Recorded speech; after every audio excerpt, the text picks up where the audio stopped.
ایک تو وہ پہلے ہی اسے اس سوگوار لباس میں دیکھ سلگ رہا تھا، اور اب اوپر سے اس کی باتیں اور انداز اسے جلتے توے پر ہی تو بٹھا گیا تھا۔ لیکن اصل بات تو کچھ اور ہی تھی جو اسے شعلہ جوالا بنا چکی تھی۔ اسے وہ باتیں جو سنتے وہ آگ بگولا ہوتے یہاں آیا تھا وہ زیادہ جلا رہی تھیں، لیکن آخر کیوں؟ وہ تو اس سے محبت نہیں کرتا تھا، اسے تو اس سے کوئی غرض بھی نہیں تھی۔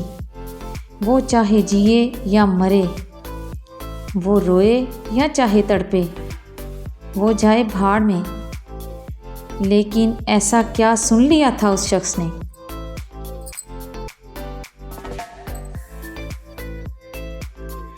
وہ جب رات گئے خان مینشن لوٹا تھا تو سب اپنے اپنے کمروں میں پرسکون نیند سو رہے تھے۔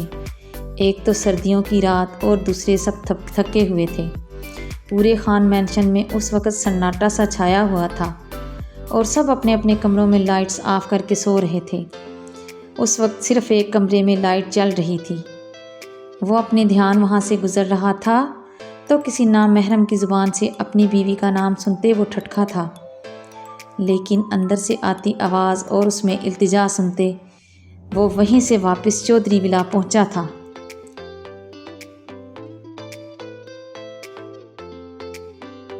بابا پلیز آپ ایک دفعہ ان سے بات کر کے تو دیکھیں، مجھے یقین ہے کہ وہ لوگ مان جائیں گے۔ وہ اگر تاہیانگ خانزادہ کو رشتہ دے سکتے ہیں تو پھر مجھے بھی امید ہے کہ وہ سندس جی کا ہاتھ میرے ہاتھ میں دینے سے انکار نہیں کریں گے۔ یہ جنکو خانزادہ کے کزن کی آواز تھی، اس کے چھوٹے ماموں کا بیٹا آرحان خان جو لندن سے آیا تھا، صرف اور صرف اپنے کزن تاہیانگ خانزادہ کی شادی اٹینڈ کرنے، جسے لڑکیوں سے مانو تو انتہا درجے کی الرجی تھی۔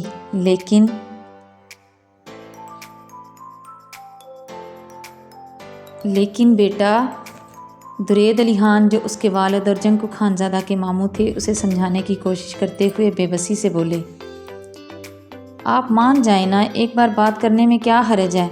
اللہ اللہ کر کے کوئی لڑکی میرے شہزادے کو پسند آئی ہے تو خدا کا نام لیں اور بات کر کے دیکھیں، بلکہ میں تو کہتی ہوں انہیں منا لیں، ان کی جو بھی شرائط ہوں گی، جو بھی مانگیں ہوں گی ہم پوری کر دیں گے، بس وہ ہمیں اپنی بیٹی دے دیں۔ کمرے میں سے آنے والی تیسرے نفوذ کی آواز سنتے وہ پہچان چکا تھا کہ یہ اس کی ممانی تھی، آرحان خان کی والدہ پلوشہ خانم، جن کا بیٹا 30 سال کا ہو چکا تھا۔ ان کے لاکھ بار کہنے پر اور ان گنت لڑکیاں دکھانے پر بھی انکار کر دیتا تھا۔ وہ جب بھی کبھی پاکستان آتا تو اس کی ماں کا یہی تو مشغلہ ہوتا تھا، لڑکیوں کی تصویریں اور ان کے حسن کے قصیدے پڑھتے اپنے بیٹے کو منانا، لیکن وہ ہر دفعہ ناکام ہو جاتی اور وہ یوں ہی واپس چلا جاتا تھا۔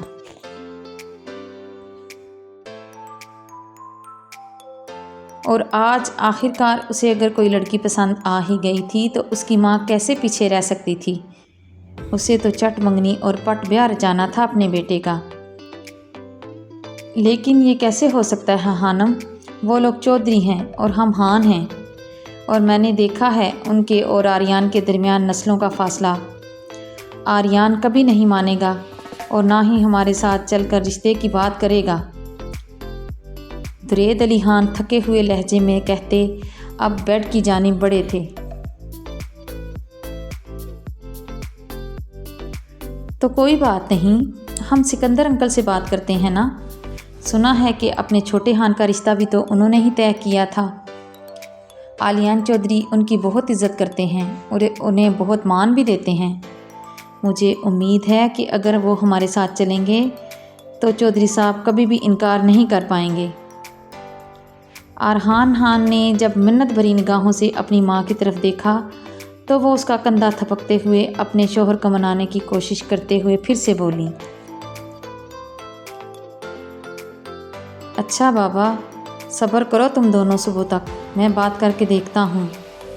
وہ اب ان دونوں کے سامنے ہار مانتے ہوئے بولے تھے، بات نہیں کرنی ہے بابا، انہیں ہر حال میں منانا ہے، اور کل شام تک مجھے جواب ہاں میں چاہیے۔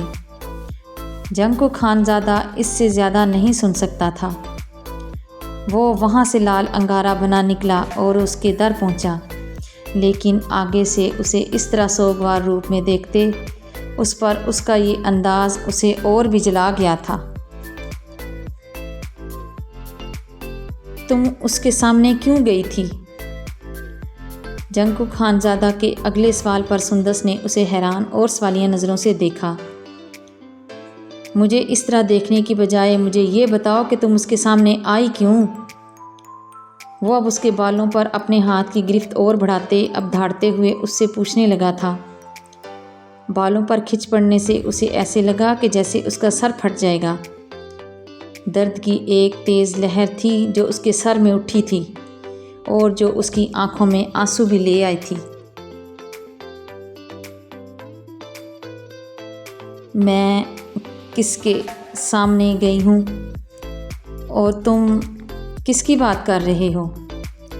وہ اپنے آنسوؤں کو ضبط کرنے کی کوشش کرتے ہوئے اٹک اٹک کر اس سے پوچھنے لگی تھی۔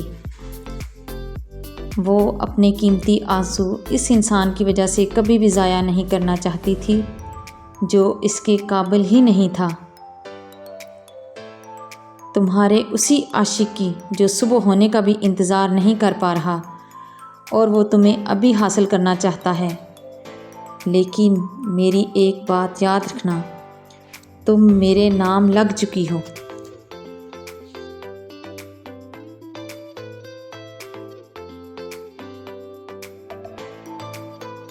اور جو چیز ایک دفعہ میرے نام لگ جاتی ہے وہ پھر برباد تو ہو سکتی ہے لیکن کسی اور کی نہیں۔ وہ گھراتے ہوئے بول رہا تھا اور سندس کو ایسے لگا کہ جیسے وہ اس کے کردار کی دھجیاں بکھیر رہا ہے۔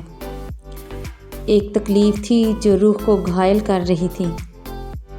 وہ سب کرتا لیکن کردار کشی۔ اس نے ایک آنسو اور شکوہ بھری نگاہ اس پر ڈالی۔ جنکو خانزادہ اس کی آنکھوں میں شکوہ دیکھتے اپنی نظروں کا زاویہ بدل گیا اور اس کے بالوں پر گرفت ڈھیلی پڑی۔ سندس نے اپنی پوری طاقت لگاتے خود کو اس کی گرفت سے آزاد کروایا اور چٹاخ کی آواز اس کے کمرے میں گونجی اور سندس کے ہاتھ کا نشان جنکو خانزادہ کے گال پر چھپ گیا۔ خبردار! وہ اپنی شہادت کی انگلی اٹھاتے اس کے چہرے کے قریب کرتے ہوئے گررائی تھی۔ خبردار مسٹر خانزادہ! وہ اب اس کی آنکھوں میں اپنی لال انگارہ ہوتی آنکھیں گاڑتے ہوئے پھر سے گررائی تھی اور جنکو خانزادہ نے بے اختیار ہی 2 قدم پیچھے لیے تھے۔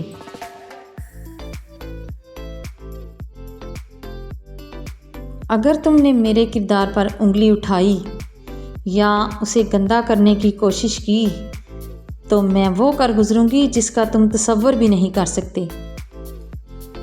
میں اگر اب تک تمہاری ہر بات مان رہی تھی تو صرف اور صرف اپنی فیملی کو پروٹیکٹ کرنے کے لیے، لیکن تم نے اسے میری کمزوری ہی سمجھ لیا۔ بات جب میرے کردار پر آئے گی تو میں ہر رشتے کا لحاظ بھول جاؤں گی۔ مجھے نہیں پتا تم کس کی بات کر رہے ہو اور نہ ہی مجھے یہ جاننے میں دلچسپی ہے کہ وہ ہے کون۔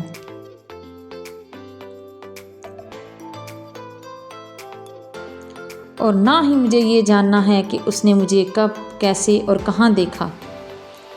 وہ اب دانت پیستے ہوئے گرراتے ہوئے بول رہی تھی اور جنکو خانزادہ اس کے اس روپ کو اپنے گال پر ہاتھ رکھتے حیران ہوتے دیکھ رہا تھا۔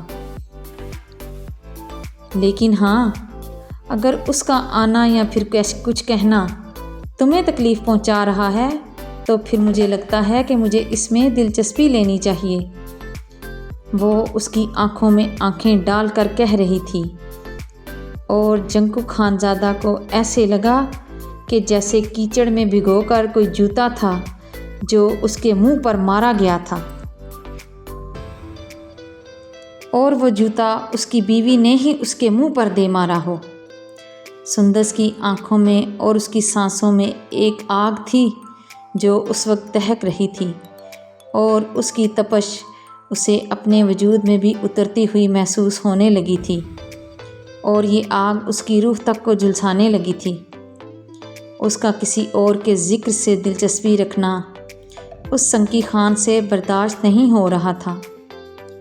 وہ جل رہا تھا اور سلگ رہا تھا، لیکن آخر کیوں وہ اپنے ہی جذبات سے انجان، اپنی زبان سے اپنی ہی قسمت کو برباد کر رہا تھا۔ ویسے بھی تم نے تو مجھ سے بس کاغذی شادی کر رکھی ہے نا، بقول تمہارے۔ وہ چند ساتھ رکنے کے بعد پھر سے بولی تھی، اور اب کی بار اس کے دل کے مقام پر اپنی انگلی رکھتے اسے طنزیہ ہنسی ہنستے اس کے دل کے مقام پر اپنی انگلی ٹھوکنے لگی تھی۔ اور تم مجھے صرف اپنے بدلے کے طور پر استعمال کرو گے اور پھر مجھے چھوڑ دو گے اس دنیا میں ذلیل ہونے کے لیے۔ اور ویسے بھی تم تو مہک سے محبت کرتے ہو نا، اور اسے اپنے بھائی سے چھین لو گے، یہی کہا تھا نا تم نے؟ تو پھر جاؤ نا اور ایسا کر کے دکھاؤ۔ میرے پاس کیا لینے آئے ہو؟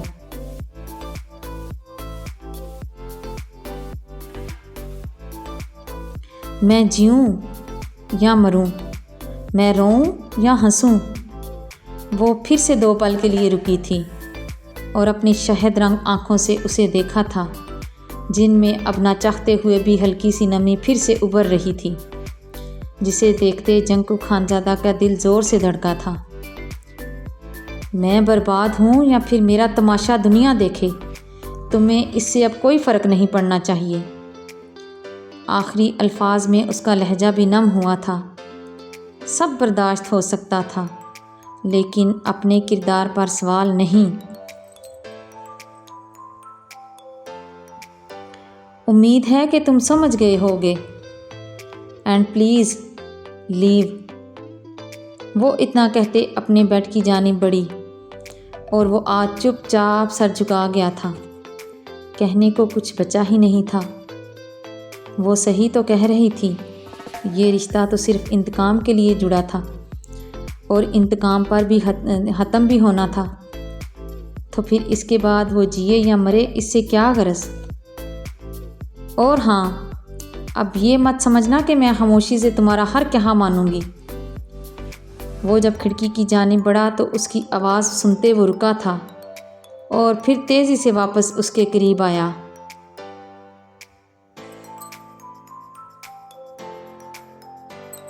جہاں تک تمہاری مان سکتی تھی مان لی، اور یہ میری زندگی کی سب سے بڑی غلطی تھی کہ میں نے اپنوں پر بھروسہ کرتے انہیں بتانے کی بجائے تمہاری دھمکیوں سے ڈر کر تمہاری بات مان لی اور اپنی زندگی خود تباہ کر لی۔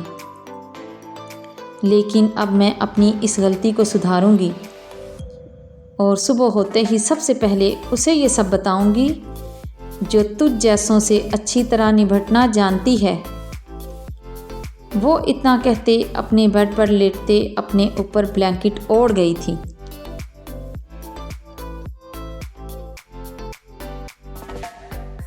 کیا کہا تم نے؟ وہ اس کے اوپر سے بلینکٹ کھینچ کر اتارتے ہوئے اس کے اوپر جھکتے ہوئے دھاڑ کر بولا تھا۔ وہ آنکھوں میں غصہ لیے اسے گھورنے لگی تھی۔ کیا کہا تم نے؟ ایک بار پھر سے بولو ذرا، کسے بتاؤ گی اور کیا بتاؤ گی؟ وہ اس کے چہرے کو اپنے ہاتھ میں دبوچ کر اب اس سے پوچھنے لگا تھا، جن آنکھوں میں 2 پل پہلے شرمندگی افسوس نظر آ رہا تھا، وہ اب پھر سے انگارے برسانے لگی تھی۔ میں نے کہا میں تم سے اب نہیں ڈروں گی، اور میں مہک کو سب کچھ سچ سچ بتا دوں گی۔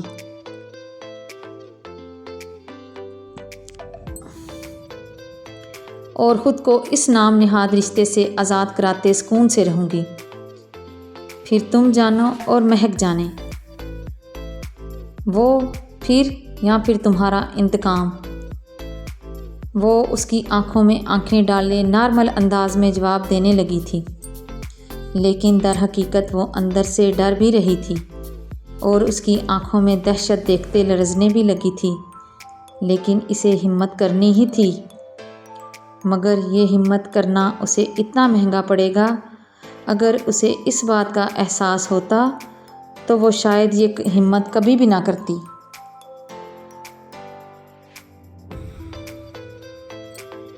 بہت ہمت آ گئی ہے نا تم میں؟ وہ اس کے چہرے پر ہاتھ کا دباؤ بڑھاتے دانت کچکچاتے ہوئے بولا تھا۔ میں تھوڑا نرم کیا پڑا، تم نے مجھے کمزور ہی سمجھ لیا۔ وہ اس کے چہرے کو ایک دم جھٹکتے ہوئے بولا تھا۔ اس کے جھٹکنے سے سندس پیچھے کی جانب گری تھی۔ اس کے ہاتھ کی سختی سے اسے اپنا جبڑا ٹوٹتا ہوا محسوس ہونے لگا تھا اور اس کی اگلی حرکت پر اس کی روح تک کانپ اٹھی تھی اور اپنی حرکت پر پچھتاوے کے ساتھ ساتھ اسے بہت کچھ برا ہونے کا احساس بھی ہونے لگا تھا۔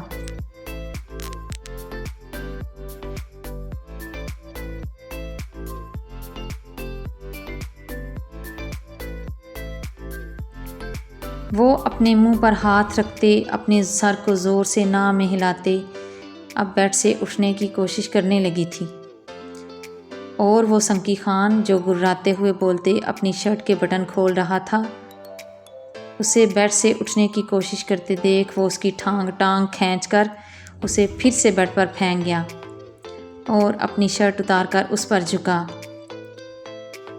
وہ اپنے ہاتھوں سے اسے خود سے دور ہٹانے کی کوشش کرنے لگی تھی۔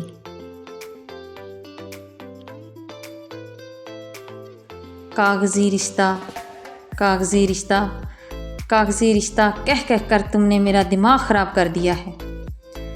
اب بتاتا ہوں میں تمہیں کہ یہ کاغذی رشتہ بھی تم پر اپنے سارے اختیار رکھتا ہے اور انہیں استعمال بھی کرنا جانتا ہے۔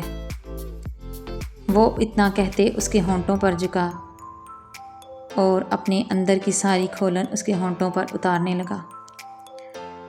وہ اس کے کندھوں پر مکے مارتے اسے خود سے دور دھکیلنے کی کوشش کرنے لگی تھی، لیکن وہ اس کے ہاتھوں کو اپنے ہاتھوں میں الجھاتے انہیں پیچھے تکیے پر پن کر گیا تھا۔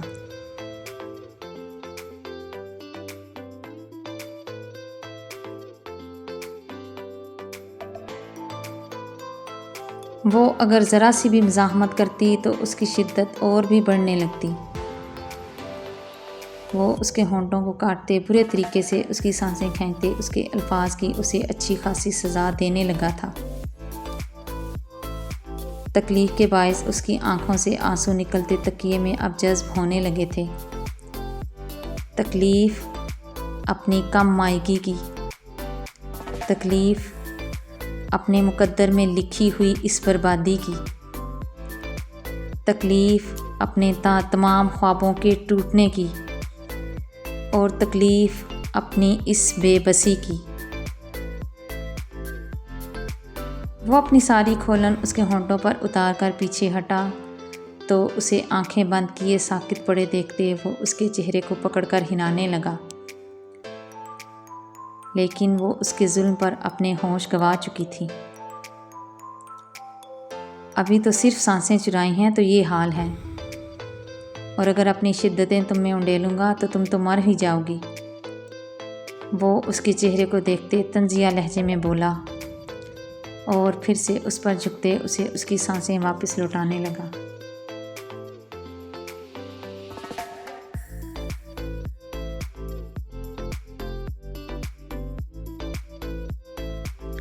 ہوش میں آ گئی ہو بیوی تو اگلا پروسیس شروع کریں۔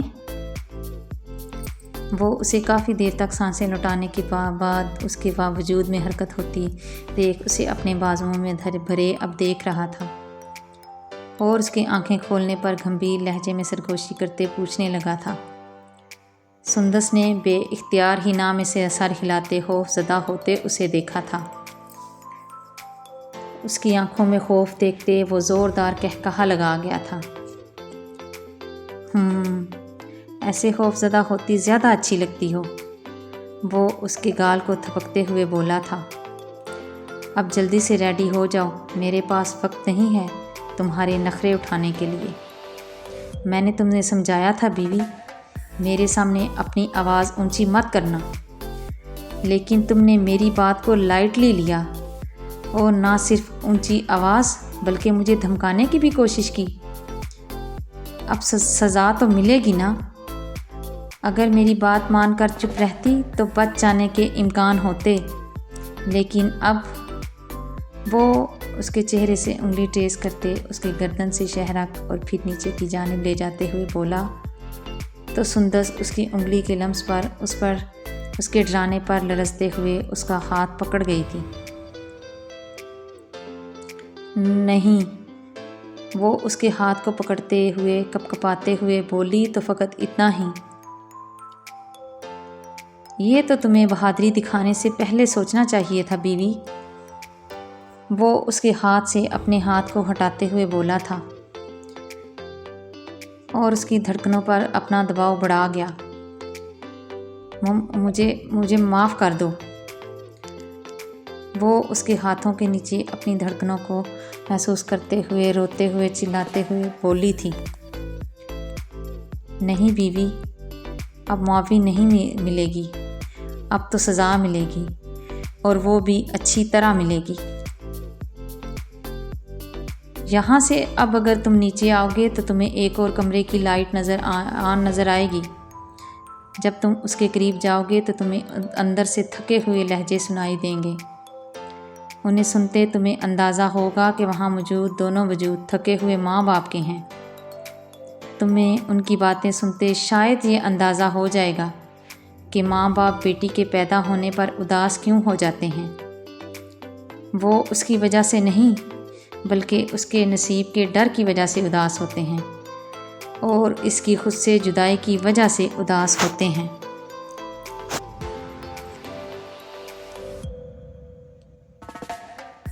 خدا کا جتنا شکر ادا کریں کم ہے چودھری صاحب کہ اس نے یہ وقت عزت سے گزار دیا اور ہماری بیٹی عزت سے اپنے گھر کی ہو گئی۔ رچنا چودھری بیڈ پر پیچھے کی جانب ٹیک لگائے خدا کا شکر ادا کرتے ہوئے بولی تھیں۔ ہاں بیگم، یہ تو خدا کا کرم ہی ہے، ورنہ میں تو ڈر ہی گیا تھا کہ نہ جانے اب اس کا کیا فیصلہ ہوگا اور وہ کیا کرے گی۔ جانتی ہو نا اسے غلط کریکٹر کے لوگوں سے کتنی سخت نفرت ہے، اور وہ اس طرح کے لوگوں کو سزا دینے میں بھی لمحہ نہیں لگاتی۔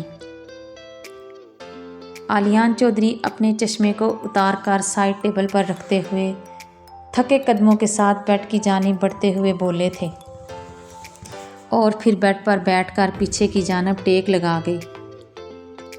ہاں، یہ بات تو آپ نے ٹھیک کہی ہے، اس کی وجہ سے تو ایک پل کے لیے میں بھی ڈر گئی تھی کہ اس معاملے میں وہ بہت جلد جذباتی ہو جاتی ہے، لیکن خدا کا شکر ہے کہ اس نے تحمل سے اور عقل سے کام لیا اور اس لڑکی کو بھی منہ توڑ جواب دیا اور اپنے رشتے پر بھروسہ کرتے فیصلہ کیا۔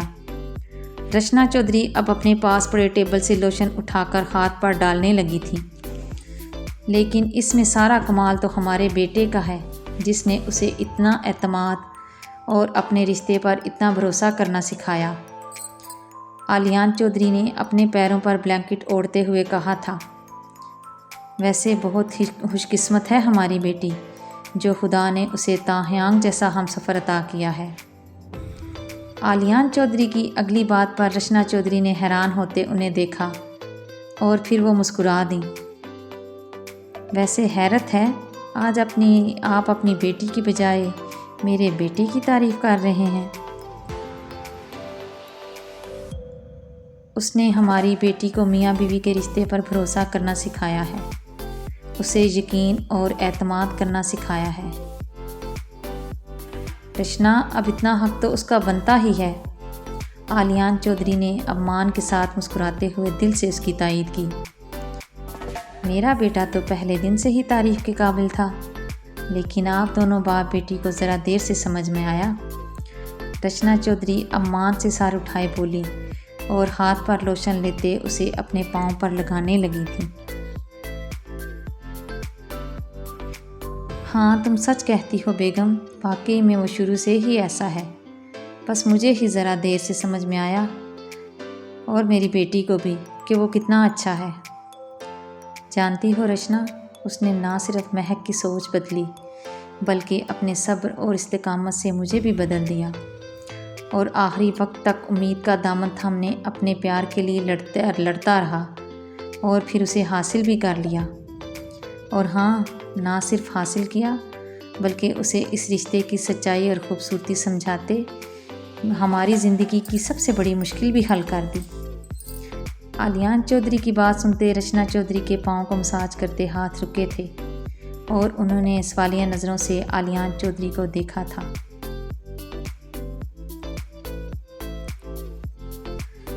رچنا چودھری نے مسکراتے ہوئے کہا، ویسے چودھری صاحب حیرت ہے، آج اپنی بیٹی کی بجائے آپ میرے بیٹے کی تعریف کر رہے ہیں۔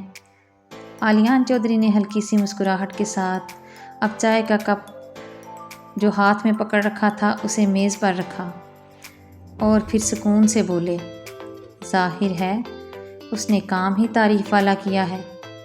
رچنا چودھری نے اب کی بار غور سے انہیں دیکھا تھا۔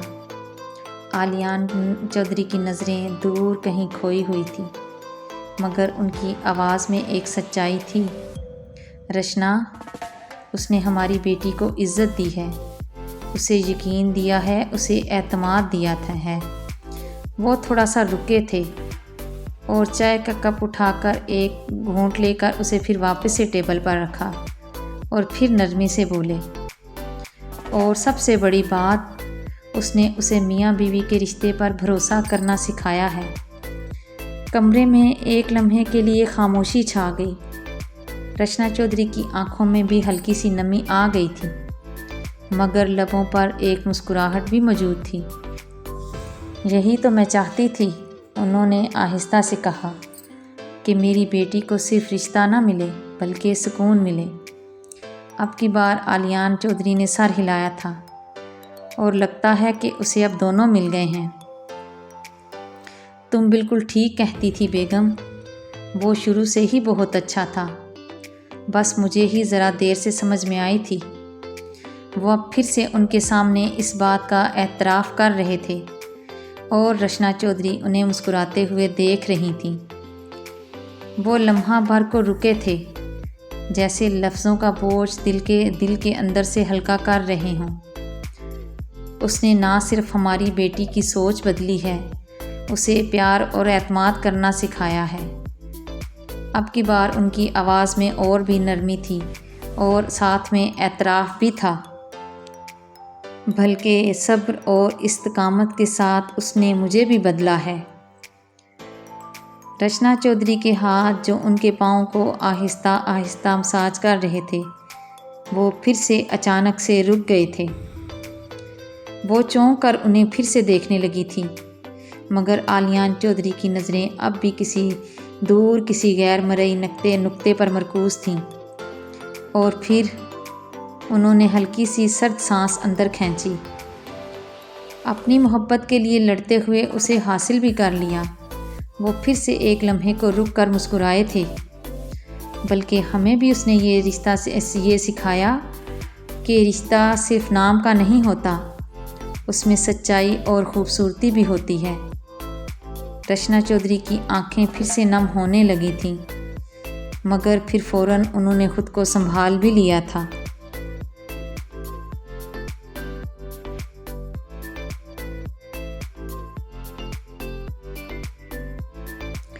اور ان سب سے بڑی بات، اب کہ وہ پھر سے بولے تھے، اس نے میری زندگی کی سب سے بڑی مشکل بھی حل کر دی ہے رچنا۔ رچنا چودھری نے دھیرے سے پوچھا تھا، کون سی مشکل چودھری صاحب؟ آلیان چودھری پہلی بار سیدھا اب ان کی آنکھوں میں آنکھیں ڈال کر دیکھنے لگے تھے۔ اس نے مجھے بدلا ہے رچنا۔ کمرے میں خاموشی پھیل گئی تھی، مگر یہ خاموشی بھاری نہیں تھی، یہ وہ سکون تھا، یہ ایک مکمل اعتراف کا سکون، اور سکون میں خاموشی۔ رچنا چودھری کی آنکھوں میں ایک نرم سی مسکراہٹ ابھری تھی، اور انہوں نے دوبارہ آہستہ سے پاؤں پر مساج کرنا شروع کر دیا تھا۔ آلیان چودھری نے ہلکی سی سانس اندر کھینچی تھی، جیسے پرانی یادیں ایک ساتھ ذہن میں پھر سے اتر آئی ہوں۔ تمہیں معلوم ہے رچنا، انہوں نے آہستہ سے کہا تھا، جب میں نے مہک سے اس کی شادی کی بات کی تھی نا، اس نے جو اس رشتے کے بارے میں مجھے خیالات بتائے تھے، وہ لمحے بھر کے لیے پھر سے رکے تھے، اور چائے کا کپ اٹھا کر پھر سے ہونٹوں کو لگایا تھا۔ اپنے آس پاس کی لڑکیوں اور عورتوں کے مسائل ان کو حل کرتے ہوئے اسے جو بھی تجربات ملے تھے یا جو بھی تجربات ہوئے تھے انہوں نے کب پھر سائڈ پہ رکھا تھا۔ ان کی آواز اور بھی بھاری ہو گئی تھی۔ انہیں سنتے تو میں لرز گیا تھا رچنا چودھری خاموشی سے اب انہیں دیکھنے لگی تھی۔ کچھ کہے بغیر وہ صرف انہیں سن رہی تھی۔ آلیان چودھری نے اپنا سر جھکا لیا تھا اور مجھے ڈر بھی لگ رہا تھا۔ انہوں نے اب کی سچائی سے اعتراف کیا تھا کہ وہ نہ جانے اپنی زندگی میں اب آگے کیا کرے گی۔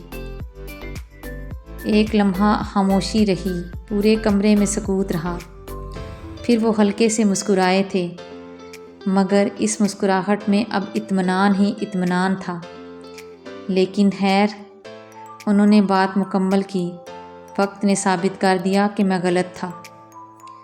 وہ اب آہستہ سے بولے تھے، وہ صرف مضبوط نہیں ہے بیگم، وہ تو ان سب سے کہیں آگے ہے جن سب سے میں نے اب تک امیدیں لگا رکھی تھیں۔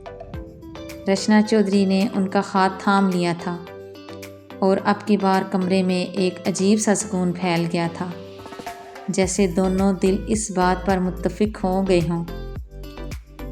کچھ فیصلے ڈر کے ساتھ کیے جاتے ہیں، مگر کبھی کبھی وہی فیصلے بعد میں زندگی کا سب سے بڑا سکون بن جایا کرتے ہیں۔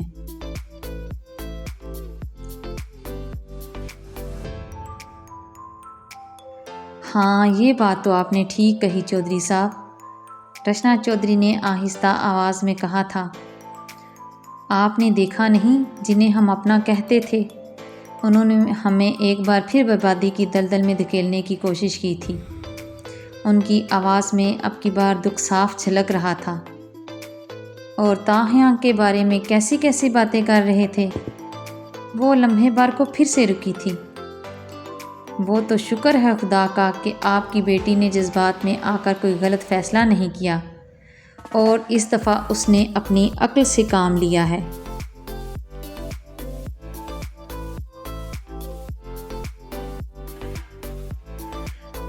آلیان چودھری نے اب کی بار انہیں ایک دفعہ تو گھور کر دیکھا، لیکن پھر وہ ہلکے سے مسکرا دیے۔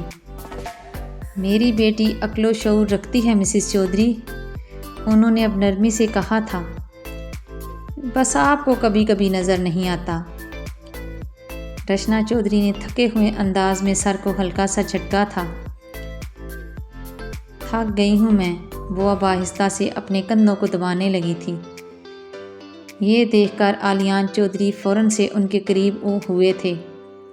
ادھر لائیں، انہوں نے اب نرمی سے کہا تھا، میں مساج کر دیتا ہوں۔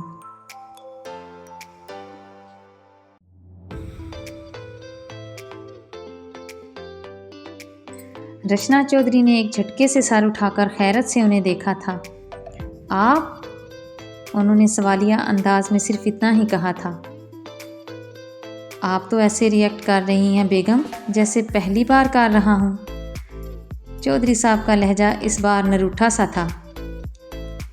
بیٹیوں کی رخصتی سچ میں تھکا دینے والی ہوتی ہے۔ وہ آہستہ آہستہ ان کے کندھوں پر ہاتھ رکھتے اسے دبانے لگے تھے۔ کمرے میں ایک لمحے کے لیے خاموشی چھا گئی تھی۔ پھر رچنا چودھری آہستہ آواز میں بولی تھیں تو لہجہ اداس تھا۔ ہاں، لیکن ان کی جدائی اس سے بھی زیادہ تھکا دیتی ہے۔ آلیان چودھری نے ان کے کندھوں کو آہستہ آہستہ دباتے ہوئے نرم لہجے میں کہا تھا، نہیں مسز چودھری، ان کا مقدر زیادہ تھکا دیتا ہے۔ وہ لوگ خیریت سے پہنچ گئے؟ رچنا چودھری نے آہستہ آواز میں ان سے پوچھا تھا، کیا آپ کی بات ہوئی تھی ان سے؟ آلیان چودھری سرد سانس اندر کھینچ گئے تھے۔ ہاں، پہنچ گئے ہیں خیریت سے۔ اور پھر وہ لمحہ بھر کو رکے تھے اور چہرے کی مسکراہٹ تھوڑی اور گہری ہوئی تھی۔ لیکن رچنا چودھری نے ان کے لیکن کہنے پر فوراً ان کی طرف دیکھا تھا۔ لیکن کیا چودھری صاحب؟ آلیان چودھری نے اپنے سر کو تھوڑا سا جھٹکے سے ہلایا تھا۔ وہ آپ کا لاڈلا انہوں نے معنی خیز انداز میں کہا تھا، ہماری بیٹی کو ساری گاڑیوں کے درمیان میں سے اغوا کر کے وہ اسے کہیں اور ہی لے گیا ہے۔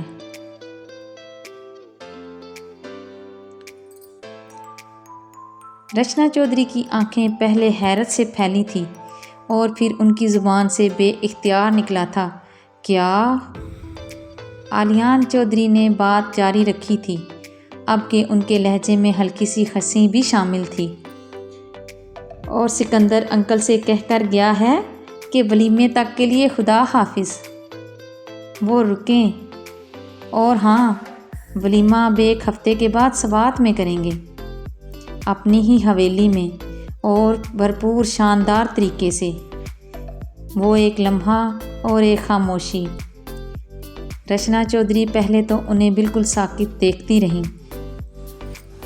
جیسے کہ دماغ میں تانے بانے بنتے سوچ رہی ہوں۔ دماغ کچھ سمجھ ہی نہیں پا رہا تھا، اور پھر اچانک سے کمرے میں ان کی کھلکھلاہٹ گونج اٹھی تھی۔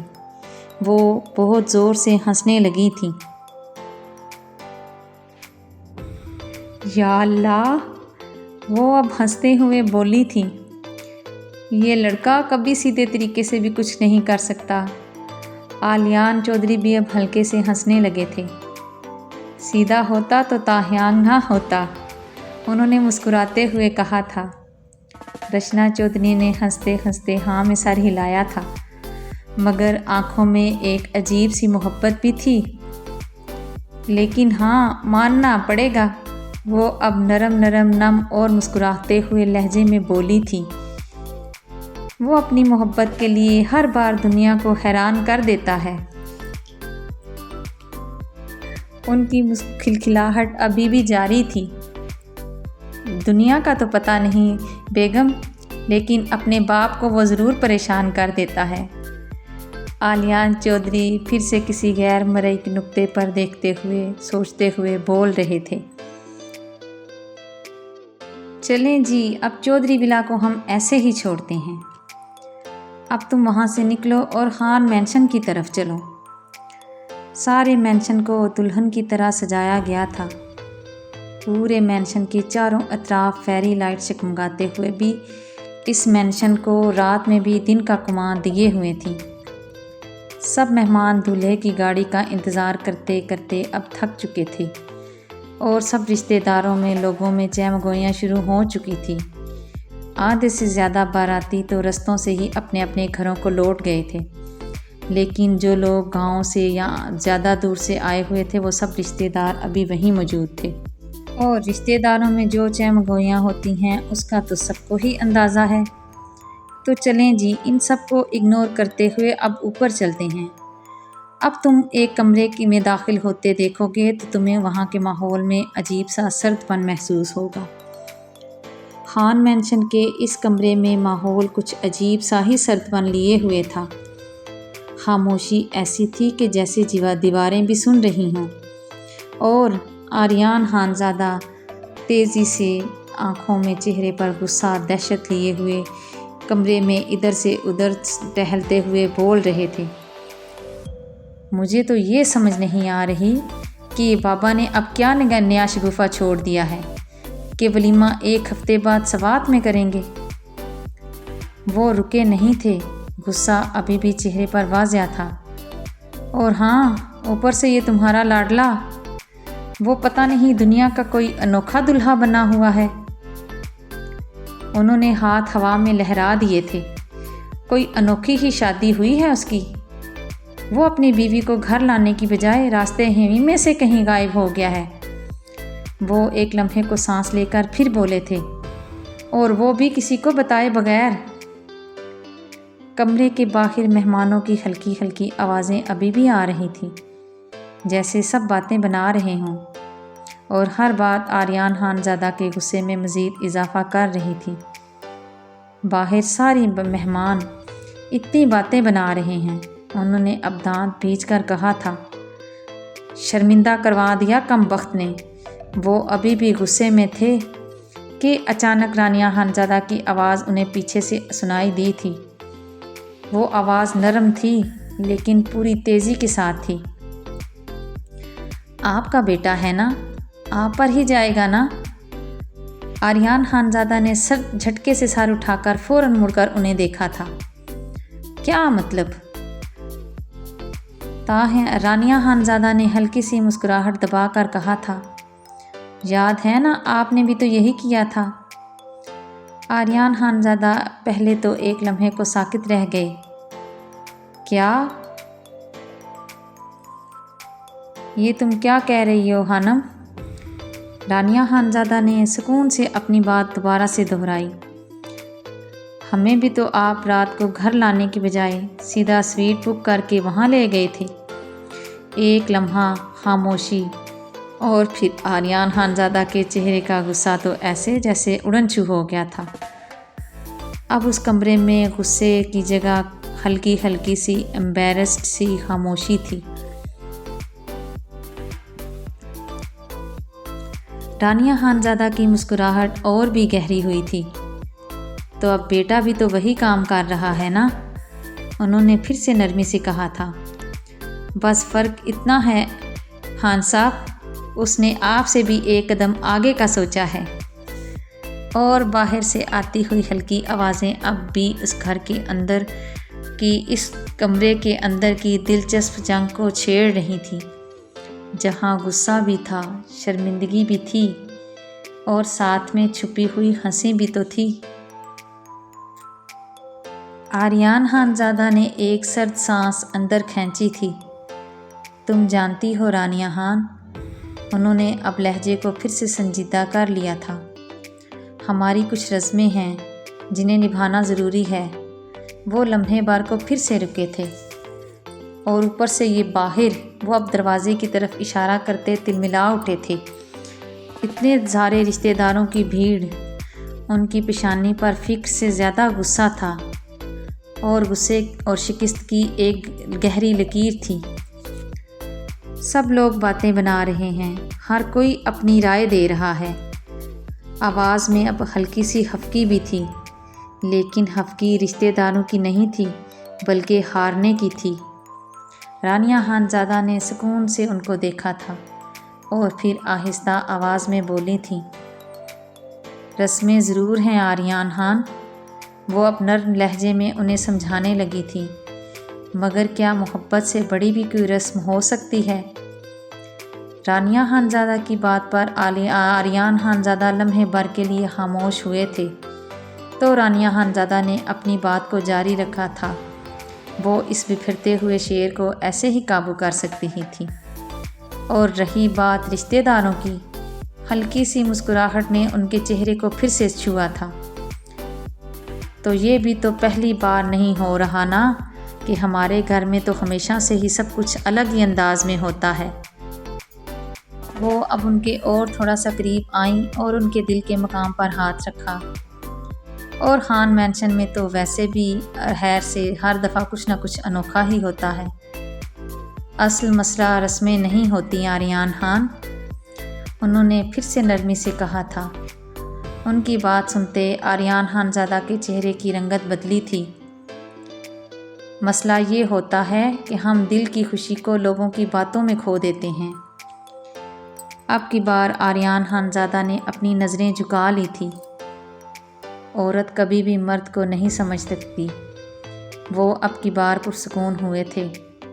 کمرے میں چند لمحوں کی خاموشی چھا گئی تھی، پھر وہ دھیرے سے بولے، لیکن پھر بھی بیٹا ذرا زیادہ ہی حد سے آگے نہیں نکل گیا؟ آریان خانزادہ نے اب ان کی گال کو پشت سے سہلاتے ہوئے کہا تھا۔ رانیہ خانزادہ نے جب آنکھیں اٹھا کر ان کی آنکھوں میں آنکھیں ڈال کر دیکھا تو ان کی آنکھوں میں ایک ہلکی سی چمک تھی۔ انہوں نے پھر سے سر جھکا کر آریان خانزادہ کی شرٹ کے بٹنوں کے ساتھ کھیلتے ہوئے کہا، وہ عشق میں ہے آریان، انہوں نے آہستہ آواز میں کہا تھا۔ اور ہاں، آپ جانتے تو ہیں کہ عشق ہمیشہ اپنا رستہ خود بناتا ہے۔ اب کی بار آریان خانزادہ نم پڑ گئے تھے۔ تم ہمیشہ مجھے لاجواب کر دیتی ہو خانم، آریان خانزادہ نے اب ان کے چہرے کو اپنے ہاتھوں کے پیالے میں لیتے ہوئے گمبھیر لہجے میں کہا تھا۔ اور اب کی بار ان کے لفظوں میں نہ کوئی سختی تھی اور نہ ہی پہلے والا غصہ تھا، بس ایک نرم سا اعتراف تھا۔ اور پھر وہ خاموشی سے ان کے چہرے پر جھکے اور رانیہ خانزادہ کو اپنے حصار میں مضبوطی سے تھام لیا۔ رانیہ خانزادہ لمحے بھر کو چونکی تھیں، پھر آہستہ سے ان کے سینے پر اپنا سر رکھ دیا تھا۔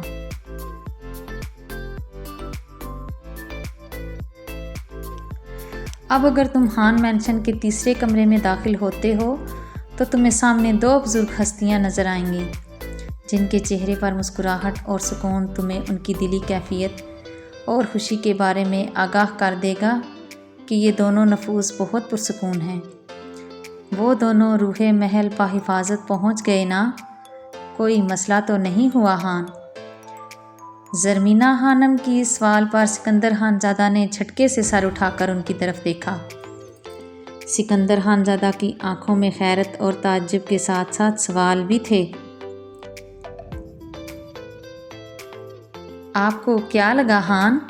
وہ ایک لمحے کو رکی اور پھر مسکراتے ہوئے انہیں دیکھنے لگیں۔ کیا آپ ہم کو نہیں بتائے گا تو ہم کو پتہ نہیں چلے گا؟ اب کی بار سکندر خانزادہ نے اپنا پورا کا پورا رخ ان کی طرف موڑتے ہوئے انہیں دیکھا تھا، جن کے چہرے کی مسکراہٹ اور بھی گہری ہوئی تھی۔ وہ ہمارا پوتا بھی ہے خان، وہ فخریہ انداز میں سر کو اٹھاتے ہوئے بولی تھیں، اور آپ سے زیادہ وہ ہم سے اٹیچ ہے۔ اب کی بار سکندر خانزادہ نے منہ ایسے بنا لیا تھا کہ جیسے کوئی کڑوی گولی نگلنے لگے ہوں۔ خبیث کا بچہ، ہم سے کہا تھا کہ یہ راز دادا پوتا کا درمیان رہنا چاہیے۔ تاجان، سکندر خانزادہ منہ ہی منہ میں بڑبڑائے تھے۔ اور پھر زرمینہ خانم کا کہا بے ساختہ تھا، اچھا نا، چھوڑیں خان اس بات کو، وہ تو اب خیر سے بیوی والا ہو گیا ہے، اب یہ جلن چھوڑ دیں۔ اب ذرا اپنا چھوٹا خان کا فکر کریں جو آج کل سارا رات غائب رہتا ہے۔ زرمینہ خانم پہلے تو سکندر خانزادہ کے چہرے کی حالت کو دیکھتے ہوئے ہنسنے لگی تھی اور پھر ہنستے ہنستے ایک دم سیریس ہوتے بولی تھیں۔ وہ کئی دنوں سے نوٹ کر رہی تھیں کہ جنکو خانزادہ اب نہ تو زیادہ دیر تک ان کے پاس بیٹھتا ہے اور نہ ہی پہلے کی طرح ہنستا مسکراتا ہے۔ وہ اسی بابت اس سے بات کرنے اس کے کمرے میں بھی گئی تھی تو انہیں وہاں سے پتہ چلا کہ وہ تو گھر پر ہی نہیں ہے۔ وہ اپنا ارادہ ترک کرتے جب واپس لوٹیں، یہ سوچ کر کہ صبح ان سے بات کریں گی، لیکن جب صبح اس کے کمرے میں گئیں تو تب بھی اس کا کمرہ خالی تھا۔ وہ اسے خالی دیکھ پریشان ہوتے اب گارڈز اور ڈرائیور سے اس کے بارے میں پوچھ گچھ کرنے لگیں تو انہیں پتہ چلا کہ وہ پچھلے کئی دنوں سے رات بھر گھر سے غائب رہتا ہے اور گھر واپس نہیں آتا۔ زرمینہ خانم نے انہیں سب بتاتے اس پر دھیان دینے کا کہا، اور سکندر خانزادہ تو ان دنوں دوسرے مسئلوں میں الجھے ہوئے تھے، اور جو کچھ تاہیانگ خانزادہ انہیں بتا چکا تھا اس کے بعد تو وہ سوچنے سمجھنے کی صلاحیت ہی کھو چکے تھے، اور بڑی مشکل سے خود کو مضبوط بنایا تاکہ یہ وقت اور عزت اور سکون سے گزر جائے۔ ہلکی ہے سنہری دھوپ سفید پردوں سے جب اندر چھن کر پھیل رہی تھی، فضا میں گلابوں اور مہندی کی ملی جلی خوشبو رچی بسی ہوئی تھی۔ بیڈ پر مہک تاہیانگ خانزادہ سرخ نائٹی میں، اس کے گولڈن براؤن بال تکیے پر بکھرے ہوئے تھے، چہرے پر نیند اور شرم کی ملی جلی چمک لیے وہ خاموشی سے پرسکون سو رہی تھی۔ اس کی گردن اور اس کے ارد گرد اس کی شدتوں اور قربتوں کے نشانات بہت بھلے لگ رہے تھے، اور وہ اسے ایک ٹک دیکھے جا رہا تھا۔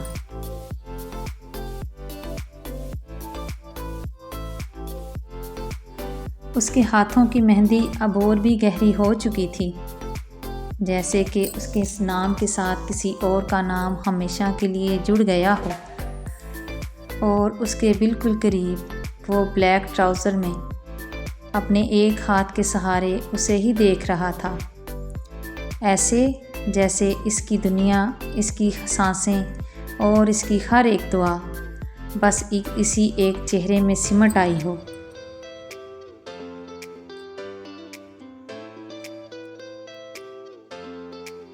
سورج کی پہلی کرن کی طرح اس کی سفید رنگت جو کچھ تو پہلے ہی اس کی قربتوں سے گلابیاں بکھیرے ہوئے تھی، اور اس پر جب سورج کی روشنی پڑتی تو وہ اور بھی چمکدار ہوتے اسے حسن کا مجسمہ بنا رہی تھیں۔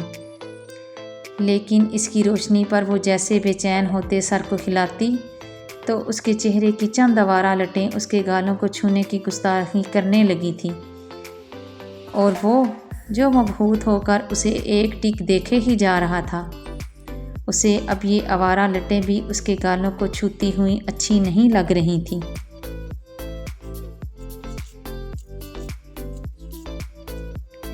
اس نے اپنے ہاتھ کی شہادت کی انگلی سے ایسے نرمی سے ان آوارہ لٹوں کو اس کے مخملی رخساروں سے ہٹاتے کان کے پیچھے اڑسا کہ اس کی نیند ڈسٹرب نہ ہو، لیکن اس کے چہرے کی بے چینی دیکھتے وہ ہاتھ آگے بڑھاتے سورج کی کرنوں کے آگے کر گیا تو وہ پھر سے سکون سے سو گئی۔ اس کے چہرے پر سکون سے بھری مسکراہٹ نمودار ہوئی جو تاحیاں خانزادہ کو بہت بھلی لگ رہی تھی۔ کوئی اگر اس سے پوچھتا نا کہ سکون کیا ہے تو وہ بے اختیار ہوتے کہہ دیتا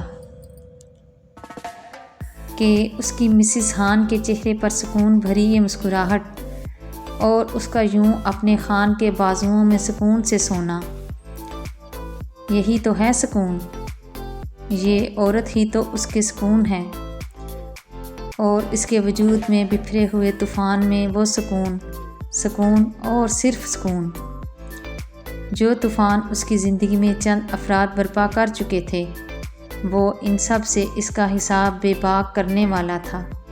لیکن اس سے پہلے اسے اپنی زندگی میں سکون چاہیے تھا، اور وہ سکون اسے اس کی مسز ہان سے ہی مل سکتا تھا، اور وہ اسے رات بھر سکون دینے کے لیے خود بے سکون رہی تھی، لیکن اسے سکون پہنچاتی رہی تھی۔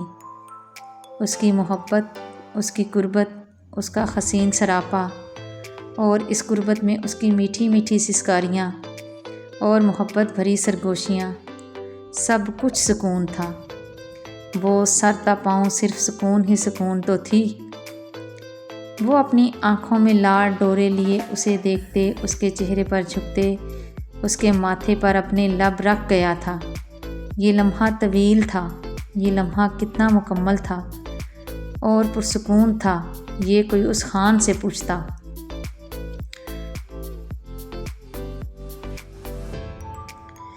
وہ جب آہستہ سے اپنی آنکھیں کھول گئی تو خود کو اس کے حصار میں پایا۔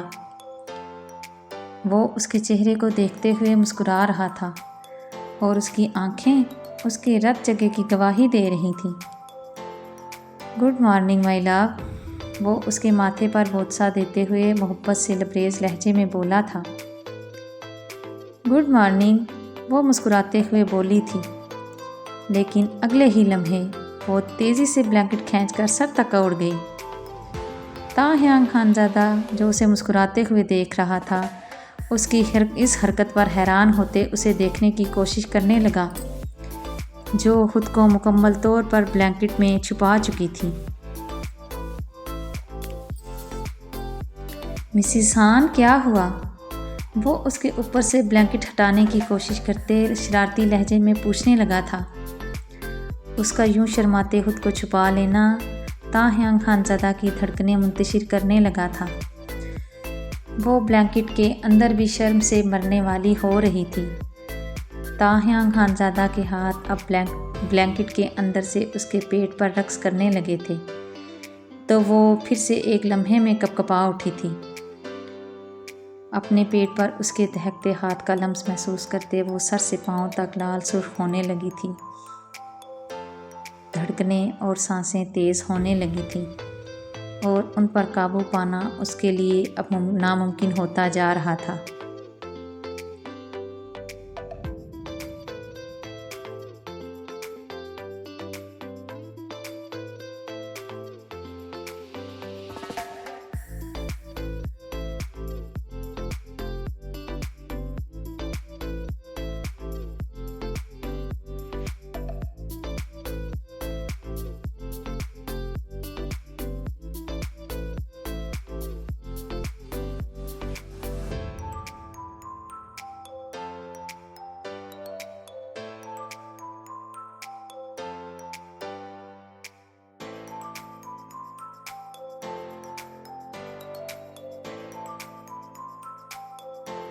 مائی لٹل ریڈ روز، شرمانا چھوڑیں اور اٹھ کر فریش ہو جائیں، تب تک میں اپنے ہاتھوں سے آپ کے لیے ناشتہ ریڈی کرتا ہوں۔ وہ اس کے کندھے پر لب رکھتے گمبھیر لہجے میں سرگوشی کرتے اسے چھوڑ کر اٹھ بیٹھا۔ وہ اسے خود کو سنبھالنے کا موقع دینا چاہتا تھا۔ وہ اس کے قدموں کی آہٹ اور دروازے کی آواز سنتے اپنے سینے پر ہاتھ رکھتے بلینکٹ میں ہی اپنی دھڑکنوں پر قابو پانے کی ناکام کوشش کرنے لگی تھی۔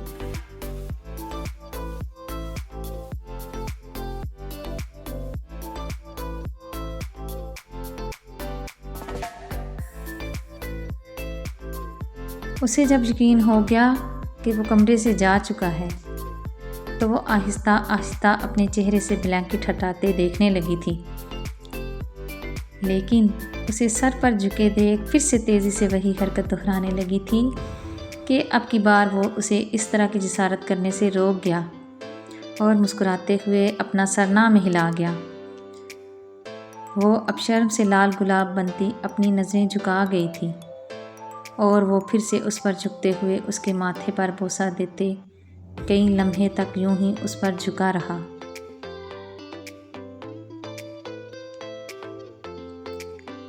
دونوں کی دھڑکنیں منتشر تھیں، دونوں کی آنکھیں بند، لیکن چہرے دونوں کے مسکراتے ہوئے تھے۔ ایک سکون سا تھا جو دونوں کی روح تک سرایت کر گیا تھا۔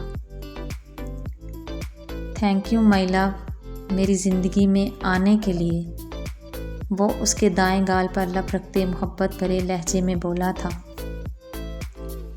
تھینک یو مجھے اپنے دل میں جگہ دینے کے لیے، وہ اب کی بار اس کے بائیں گال پر عقیدت سے بوسہ دیتے ہوئے بولا تھا۔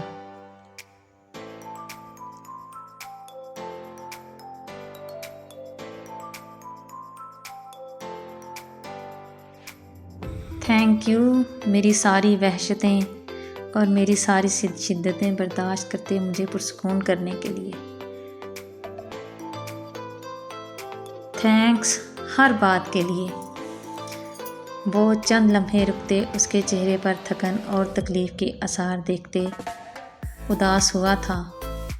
آنکھوں کے گرد مٹے مٹے آنسوؤں کے نشانات ابھی تک اس کے چہرے پر واضح دکھائی دے رہے تھے۔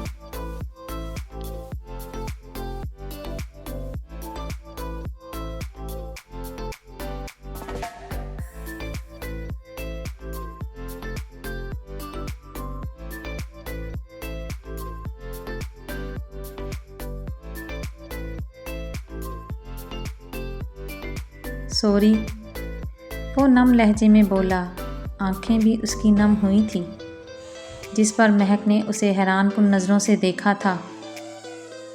میری وجہ سے جو درد آپ کو برداشت کرنا پڑا، وہ شرمندہ ہو رہا تھا۔ میں سچ میں آپ کو تکلیف نہیں دینا چاہتا تھا، لیکن وہ اب رو پڑا تھا۔ یہ تو نیچرلی ہے نا؟ وہ اس کے آنسو صاف کرتے اسے بچوں کی طرح بہلانے لگی تھی۔ میں نے بہت کوشش کی تھی کہ تکلیف کم۔ وہ اب کی بار اس کے ہونٹوں پر ہاتھ رکھتے اسے خاموش کروا گئی تھی اور وہ نم آنکھوں سے مسکراتے ہوئے اس کے ہاتھ کی انگلیوں پر ہونٹ رکھ گیا تھا۔ واش روم تک لے کر چلوں؟ اب فریش ہو جائیں، تب تک میں ناشتہ لے آتا ہوں، پھر میڈیسن بھی دیتا ہوں جسے کھا کر پین کم ہو جائے گی۔ وہ اسے اپنے بازوں میں اٹھاتے واش روم کی جانب بڑھنے لگا اور وہ اس کے سینے میں چہرہ چھپائے مسکرانے لگی تھی، پھر نامحسوس انداز میں اس کے دل کے مقام پر لب رکھتے دل میں خدا کی شکر گزار ہوئی تھی جس نے اسے اتنا کیئر کرنے کا والا ہم سفر عطا کیا تھا۔ بے شک یہ خدا کا ہی کرم تو تھا جو اسے اتنا اچھا اور اتنا پیار کرنے والا، کیئر کرنے والا ہم سفر عطا ہوا تھا۔ چلیں جی، آج کے لیے اتنا ہی، باقی کا اب اگلی ایپیسوڈ میں انشاءاللہ تعالی۔ جی تو جناب، کیسی لگی یہ ایپیسوڈ؟ مجھے امید ہے کہ آپ لوگوں کو یہ آتش عشق کا سفر اچھا لگ رہا ہوگا، وہ بھی اپنے تاہیان خانزادہ اور اپنی مہک خانزادہ کے ساتھ۔ اگر اچھا لگے تو کمنٹ سیکشن میں ضرور بتائیں، اور اگر کہیں کوئی گڑبڑ یا کمی محسوس ہو تو پلیز مشورہ دیا کریں کمنٹ سیکشن میں۔ مجھے دیجیے اجازت، اب ایک دوسرے کو خدا حافظ کہتے ہیں، اس دعا کے ساتھ کہ جہاں رہیں خوش رہیں، آباد رہیں، اور دعاؤں میں مجھ جیسی ناچیز کو بھی یاد رکھیں۔ اب اگلی ایپیسوڈ تک کے لیے اللہ حافظ۔